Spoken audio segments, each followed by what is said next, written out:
نحمده ونصلي على رسوله الكريم أما بعد أعوذ بالله من الشيطان الرجيم بسم الله الرحمن الرحيم قال الله تعالى في القرآن المجيد والفرقان الحميد لقد من الله على المؤمنين إذ بعث فيهم رسولا أو كما قال الله تعالى ایک بار بآواز بلند بارگاہ رسالت صلی اللہ علیہ وسلم میں درود و سلام کا نذرانہ پیش کریں.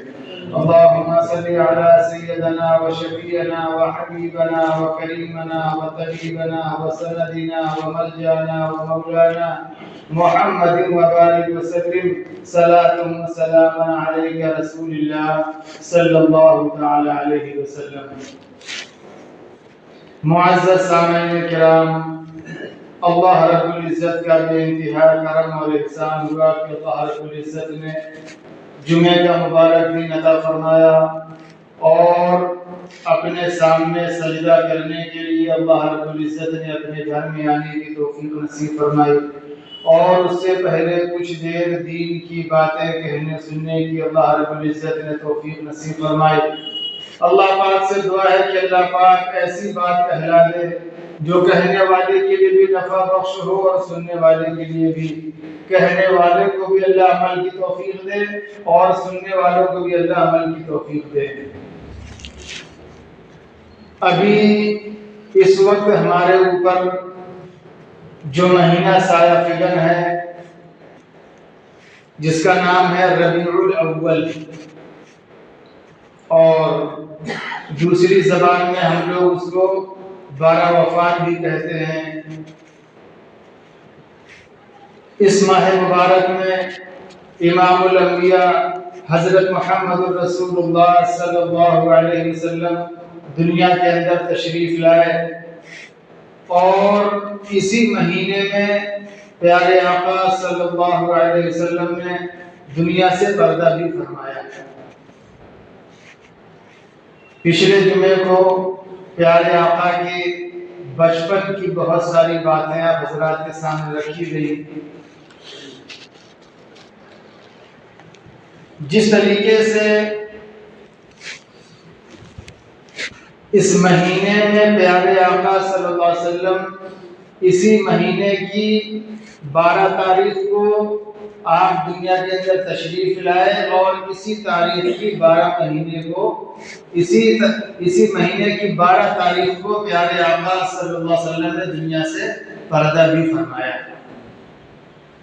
اس کی وجہ علماء کرام یہ فرماتے ہیں کہ جب انسان پیارے آقا صلی اللہ علیہ وسلم کی ولادت باسعادت عید میلاد النبی جب منائے، پیارے آقا کی پیدائش مبارک پر جب خوشی منائے تو خوشی میں اتنا زیادہ حد سے آگے نہ بڑھ جائے. اس کے لیے دوسرا پہلو سامنے ہونا چاہیے کہ اسی مہینے میں اور اسی تاریخ میں پیارے آقا نے دنیا سے پردہ بھی فرمایا. اور جب آپ کے پیدا فرمانے کی وجہ سے انسان فطری چیز ہے، غمزدہ ہو جاتا ہے، رنج ہوتا ہے، تو صدمے اور رنج میں بھی اتنا زیادہ حد سے نہ بڑھ جائے. اس کے لیے اللہ رب العزت نے فرمایا کہ سامنے یہ چیز بھی ہونی چاہیے کہ اسی تاریخ اور اسی مہینے میں پیارے آقا دنیا کے اندر تشریف بھی لائیں.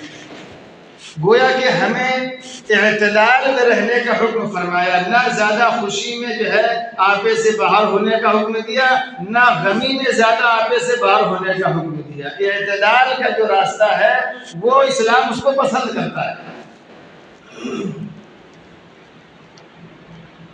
پیارے آقا صلی اللہ علیہ وسلم دنیا کے اندر تشریف لائے اور ایسے وقت میں تشریف لائے جس وقت پوری دنیا، پوری انسانیت اندھیرے میں ڈوبی ہوئی تھی. لوگ ایک دوسرے کے خون کے پیاسے تھے. لوگ ایک دوسرے کی عزت اور آبرو پہ حملہ کرنا فخر سمجھتے تھے. گویا کہ جتنی برائیاں دنیا کے اندر ہو سکتی ہیں وہ اس وقت لوگوں کے اندر موجود تھی. اندازہ اسی بات سے لگا لیں کہ لوگ راستے میں جا رہے ہوتے تھے اور راستے میں خون پڑا ہوتا تھا اس کو چاٹ لیتے تھے، پوچھتے بھی نہیں تھے کہ خون کس کا ہے، آدمی کا ہے کہ جانور کا ہے، کسی پرندے کا ہے، کسی درندے کا ہے، کچھ نہیں، بس اس کو چاٹ لیا۔ اندازہ لگاؤ کتنی بری کیفیت ہوگی۔ ایک دوسرے کی عزت پر حملہ کرنا اور خاص کر خواتین ماں بہنوں کی عزت پہ حملہ کرنا گویا اس وقت جو ہے ایک فیشن بنا ہوا تھا۔ مثال کے طور پر ایک بات عرض کروں کہ جہالت کی یہ انتہا تھی کہ اگر کسی گھر میں کوئی ماں بہن بیٹی اگر وہ ایام سے ہوتی، حیض سے ہوتی، تو اس وقت کا یہ دستور تھا کہ اس کے دروازے پہ لکھ دیا جاتا تھا کہ بھائی اس گھر میں جو ہے 2 عورتیں ایام سے ہیں اور حیض سے ہیں، تو اس گھر میں لوگ آتے نہیں تھے، اس کو بڑا مایوس سمجھتے تھے۔ گویا کہ ماں بہنوں کی عزت کو اس طریقے سے لوگ نیلام کیا کرتے تھے۔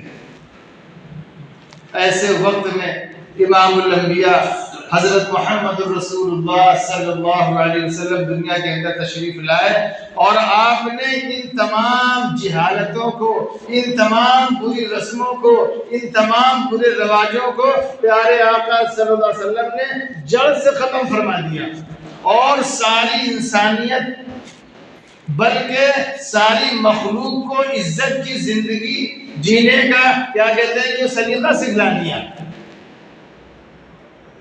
آج جو آزادی کے نام پر ہماری ماں بہنوں کی جو بے عزتی کی جا رہی ہے، غور کریں کہ یہ جو عزت ہماری ماں بہنوں کو، مستورات کو، جو ہماری ماں بہنوں کو جو عزت ملی ہے وہ اسی اسلام سے ملی ہے۔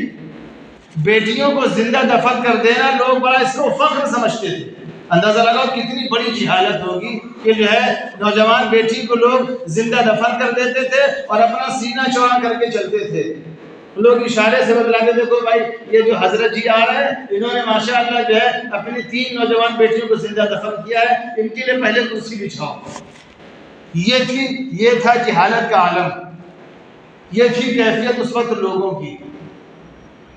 اور جب اسلام نے عزت دی، پیارے آقا حضرت محمد الرسول اللہ صلی اللہ علیہ وسلم نے عورتوں کو، ماں بہنوں کو عزت دی، تو اب جو ہے کچھ عقل کے اندھے لوگ، کچھ عقل سے پیدا لوگ اس مبارک اور پاکیزہ طریقے کو یہ توڑ مروڑ کر کے پیش کرتے ہیں کہ صاحب یہ عورتوں کے ساتھ ظلم ہے،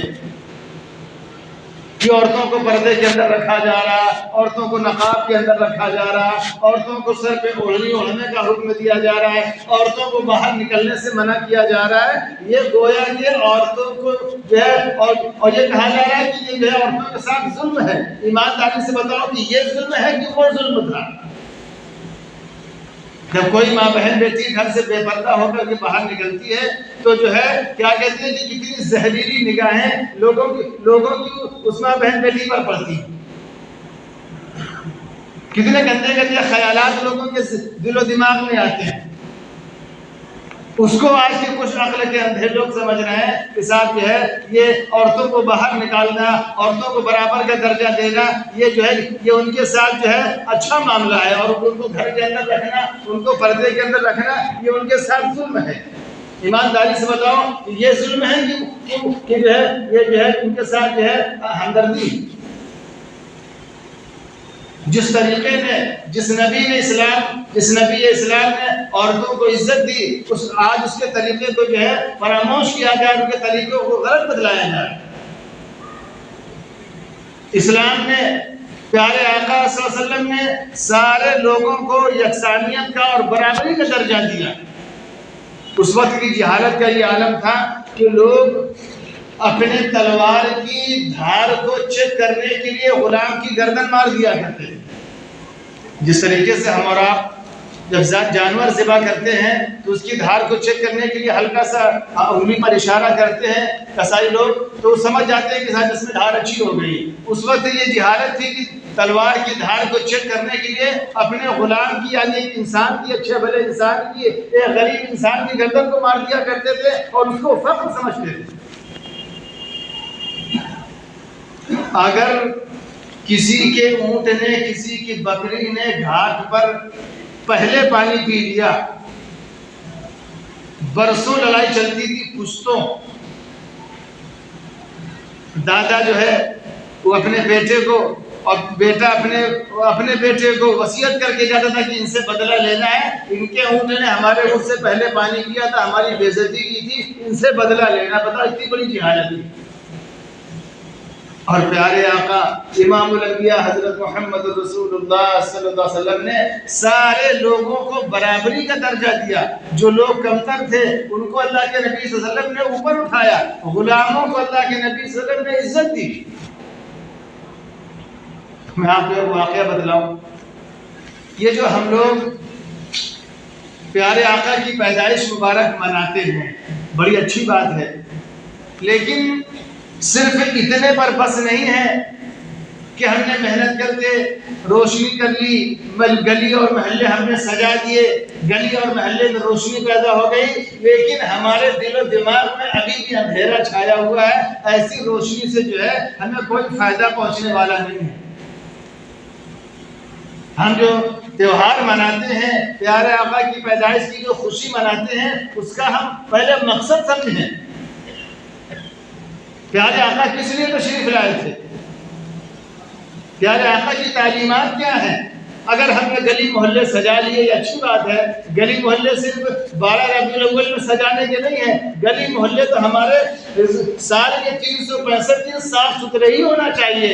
گلی اور محلے ہمارے جو ہے کیا کہتے ہیں جگمگانا چاہیے۔ یہ سال کے 365 دن یہ کام کرنے ہیں، پوری زندگی ہمیں یہ کام کرنا ہے۔ اچھے کپڑے ہمیں جو ہے پوری زندگی پہننا ہے، صاف ستھرے کپڑے ہمیں پوری زندگی پہننا ہے۔ مجھے بڑا ترس آ رہا تھا کہ ہمارے چھوٹے چھوٹے بچے اور ہمارے نوجوان جو ہے میں نے دیکھا کہ دوپہر سے لے کر کے رات تک 9 بجے تک بیچارے بارش میں دھوپ میں بھوکے پیاسے گلیوں کی صفائی کر رہے ہیں، اور یہ جھالر لگا رہے ہیں، روشنی کا انتظام کر رہے ہیں، جنریٹر لا رہے ہیں، تمام طرح کے گیٹ پر، بڑی اچھی بات ہے۔ لیکن بیچارے جو ہے ان سے اگر پوچھ لیا جاتا ہے کہ بتاؤ بیٹے کیا تمہیں غسل کا طریقہ معلوم ہے؟ کیا تمہیں کلمہ شہادت اچھی طرح یاد ہے؟ کیا تم نے فجر کی نماز پڑھ لی؟ ان کے پاس کوئی جواب نہیں تھا۔ یہ آخری کس لیے کر رہے ہو؟ ارے مولانا تمہیں معلوم نہیں ہے، یہ تو جو ہے ہم تو حضور کی محبت میں کر رہے ہیں، تمہیں معلوم نہیں ہے یہ آج جو ہے پیارے آقا کی پیدائش کے دن ہے۔ اور سچی بات بتا دیں، اکثروں کو یہ بھی نہیں معلوم کہ یہ پیارے آقا کی پیدائش کا دن ہے یا نہیں ہے۔ بس اتنا معلوم ہے کہ صاحب 12 وفات ہے، 12 وفات میں شہر میں یہ ہوتا ہے، ہم بھی کریں گے، کس لیے ہوتا ہے اس سے کوئی مطلب نہیں، بس ہوتا ہے۔ اللہ ہم سب کی حفاظت فرمائے اور پیارے آقا کی تعلیمات کو معلوم کر کے ان پر عمل کرنے کی توفیق نصیب فرمائے۔ اگر پیارے آقا نے کل ہم سے پوچھ لیا کہ اے میرے نوجوانوں، اے میرے نوجوان امتیوں، تم نے ہماری محبت کی خاطر گلیوں کو صاف کیا، مکانوں کو صاف کیا، اچھے کپڑے پہنے، لوگوں کو کھانا تقسیم کیا، لوگوں کو کھانا کھلایا، کیا تم سے ایک وقت کی نماز نہیں پڑھی گئی؟ تم سے صبح اٹھ کر کے فجر کی نماز نہیں پڑھی گئی؟ کیا تم نے غسل کا طریقہ صحیح نہیں معلوم کیا؟ کیا تم نے وضو کا صحیح طریقہ نہیں معلوم کیا؟ میرے محترم، ہمارے پاس کوئی جواب نہیں ہوگا۔ پیارے آقا سے محبت کا مطلب یہ ہے کہ پیارے آقا کی تعلیمات سے محبت کیا جائے، پیارے آقا کی تعلیمات کو اپنی زندگی میں داخل کیا جائے۔ پیارے آقا کا لباس کیسا تھا؟ پیارے آقا کی بات چیت کیسی تھی؟ پیارے آقا کا اٹھنا بیٹھنا کیسا تھا؟ پیارے آقا کا کھانا پینا کیسا تھا؟ پیارے آقا کی خوشی اور غم کیسے تھے؟ ان چیزوں کو ہمیں اپنی زندگی میں داخل کرنا ہے۔ اس کے بعد اگر ہم چراغاں کر رہے ہیں، روشنی کر رہے ہیں، خوشیاں منا رہے ہیں، بڑی اچھی بات ہے۔ اور اگر ان حضور کی تعلیمات کو چھوڑ کر کے ہم یہ کام کر رہے ہیں، صحیح بات یہ ہے کہ اس میں کوئی ایک رتی برابر ہمیں اجر و ثواب نہیں ملے گا، بلکہ ہم جو ہے گناہ کے مستحق ہوں گے۔ ہم گلیوں میں چراغاں کر رہے ہیں، لیکن ابھی ہمارے دلوں میں اندھیرا ہے، ابھی ہمارے دلوں میں تاریکی ہے۔ ابھی ہمارے دل میں کینہ، کپٹ، حسد، بغض، یہ اتنی بڑی بڑی زہریلی بیماریاں جو ہمارے اندر گھسی ہوئی ہیں، ہم اپنے بھائی کو جو ہے اچھی حالت میں دیکھنا پسند نہیں کرتے ہیں، ہم اپنے بھائی سے جو ہے جلن رکھتے ہیں، ہم اپنے بھائی سے حسد رکھتے ہیں، ہم اپنے بھائی کو، اپنے پڑوسی کو، رشتہ دار کو ذلیل کرنے کی نیت ہمارے دل میں ہے، اور اپنے آپ کو جو ہے چراغاں کر کے اور جو ہے کھانا تقسیم کر کے، تبرک تقسیم کر کے اگر اپنے آپ کو ہم محمدی کہہ رہے ہیں، یہ میرے محترم بہت بڑی غلط فہمی ہے، بہت بڑی غلط فہمی ہے، اس سے ایک ذرہ برابر فائدہ نہیں ہوگا۔ ہم کسی کو اونچا نیچا سمجھ رہے ہیں، ہم کسی کو ذلیل سمجھ رہے ہیں، اور اس کے بعد جو ہے کیا کہتے ہیں، ہم جو ہے خوب چراغاں کر رہے ہیں، خوب لوگوں کو کھانا کھلا رہے ہیں، یہ ہمارا ایک رتی برابر فائدہ نہیں دے گا۔ پیارے آقا امام الانبیاء سب کہہ دو صلی اللہ علیہ وسلم، زور سے کہا کرو بھائی صلی اللہ علیہ وسلم۔ آپ عشاء کی نماز پڑھ کر کے مسجد نبوی سے تشریف لے جا رہے ہیں، ایک گلی سے گزرے، دیکھا کہ ایک شخص وہ جو ہے چکی پیس رہا ہے اور روتا جا رہا ہے۔ پیارے آقا اس کے قریب گئے اور کہا کہ بھائی کیا بات ہے، آپ پریشان سے لگ رہے ہیں۔ اس کے بدن کو پیارے آقا نے چھو کر کے دیکھا تو اس کا بدن بخار سے تپ رہا ہے۔ اس نے بتلایا کہ میں فلاں ظالم غالباً امیہ کا غلام ہوں، اور ہمارے مالک نے ہمیں یہ جو ہے ایک بوری بھر کے گیہوں دیے ہیں کہ ان کو ہاتھ والی جو چکی اس وقت چلتی تھی کہ اس سے تمہیں پیسنا ہے، اور اگر صبح تک نہیں پیسا تو تمہاری گردن الگ کر دی جائے گی، اور میں کئی دنوں سے بخار میں ہوں، پریشان ہوں، بھوکا بھی ہوں۔ پیارے آقا نے اس کی یہ باتیں سنی اور واپس تشریف لے آئے۔ تو غلام کہتا ہے کہ میں نے سوچا کہ ہمارے ساتھ تو یہی معاملہ روز ہوتا ہے، ہمارا مالک جو ہے ہمارے ساتھ ظلم کرتا ہے، ہمارے اوپر جو ہے ظلم کے پہاڑ توڑتا ہے، اور لوگ آتے ہیں اور پوچھ کر کے اور تھوڑا سا جو ہے اظہار ہمدردی کچھ لوگ کر دیتے ہیں، کچھ لوگ وہ بھی نہیں کرتے ہیں۔ مثال کے طور پر اگر اپنی زبان میں ہم کہیں کہ اگر کسی کو کوئی پریشانی ہو، کسی کو کوئی چوٹ لگ جائے، کچھ ہو جائے، تو ہم لوگ کیا کرتے ہیں، اسے چٹ چٹ کرتے بس ختم، ارے اللہ ماشاء بڑی چوٹ لگ گئی بھائی کے، بڑی دقت ہو گئی، اللہ اچھا رکھے، ایسے کر کے چلے گئے۔ تو زمانے میں بھی یہی تھا۔ تو وہ غلام کہتا ہے کہ جو ہے میں نے سوچا اپنے دل میں بڑبڑایا کہ لوگ روزانہ آتے ہیں اور ہمیں اس حالت میں دیکھتے ہیں، ہمارا مالک ہمارے پر ظلم کرتا ہے، اور لوگ جو ہے بس چچ کر کے چلے جاتے ہیں اور کوئی مسئلہ نہیں ہوتا۔ تھوڑی دیر میں دیکھا کہ وہی پیاری صورت حضرت محمد الرسول اللہ صلی اللہ علیہ وسلم پھر دوبارہ تشریف لائے۔ آپ کے ہاتھ میں ایک کٹورا ہے، اس میں کیا کہتے ہیں دودھ ہے، کچھ اور کھانے کی چیزیں ہیں، کھجوریں ہیں، اور کچھ اس وقت جو دوائیں میسر ہو سکتی تھیں وہ دوائیں لے کر کے آئے، اور کہا کہ بھائی یہ تم جو ہے دوا کھا لو، یہ تم دودھ پی لو، یہ کھجوریں کھا لو، اور تم تھوڑی دیر چادر اوڑھ کر کے آرام کر لو، تمہاری جگہ پر میں چکی پیستا ہوں۔ وہ شخص اتنا لاچار تھا، اتنا مجبور تھا، اتنا تھکا ہوا تھا، بیمار تھا، وہ شخص جو ہے دوا کھا کر کے اور جو کھانے کی چیزیں پیارے آقا نے دی تھی وہ کھا کر کے لیٹ گیا، سکون ملا اس کو۔ پیارے آقا نے رات بھر وہ چکی جو ہے جو گیہوں کی بوری تھی، پیارے آقا نے اپنے دست مبارک سے وہ جو ہے چکی چلا کر کے پورے گیہوں اس کے پیس دیے، اور کہا کہ لے بھائی اب تیرا کام ہو گیا، اب تیرا مالک تجھے پریشان نہیں کرے گا۔ تو غلام کہتا ہے کہ بھائی آپ کون ہیں، آپ کی اتنی اچھی شکل و صورت، آپ اتنے خوبصورت آدمی، کسی آپ بڑے رئیس گھرانے کے معلوم ہوتے ہیں، کسی اچھے خاندان کے معلوم ہوتے ہیں، اور ہمارے ساتھ تو روزانہ یہی معاملہ ہوتا ہے، لوگ آتے ہیں اور بس ایسے ہی دیکھ کر کے چلے جاتے ہیں، آخر آپ ہیں کون؟ پیارے آقا حضرت محمد رسول اللہ صلی اللہ علیہ وسلم نے اپنا تعارف کرایا کہ میں اللہ کا بندہ ہوں، میں اللہ کا نبی ہوں، اللہ نے ہم کو بھیجا ہے لوگوں کے ساتھ ہمدردی کرنے کے لیے، لوگوں کے ساتھ غمگساری کرنے کے لیے، لوگوں کے ساتھ جو ہے پیار محبت بانٹنے کے لیے، دنیا سے تمام جو ہے خرافاتیں ختم کرنے کے لیے اللہ رب العزت نے ہمیں بھیجا ہے، اور اللہ رب العزت نے بھیجا ہے کہ جو ہے دنیا میں کوئی بھی انسان جو ہے جو تمام معبودوں کی پوجا کرتا ہے اس کو ان سب چیزوں کو چھوڑ کر ساری انسانیت کے لوگ جو ہے ایک وحدہ لا شریک کی عبادت کرنے والے بن جائیں۔ وہ قصہ مختصر یہ کہ وہ غلام بھی جو ہے کلمہ پڑھ کر کے مسلمان ہو جاتا ہے۔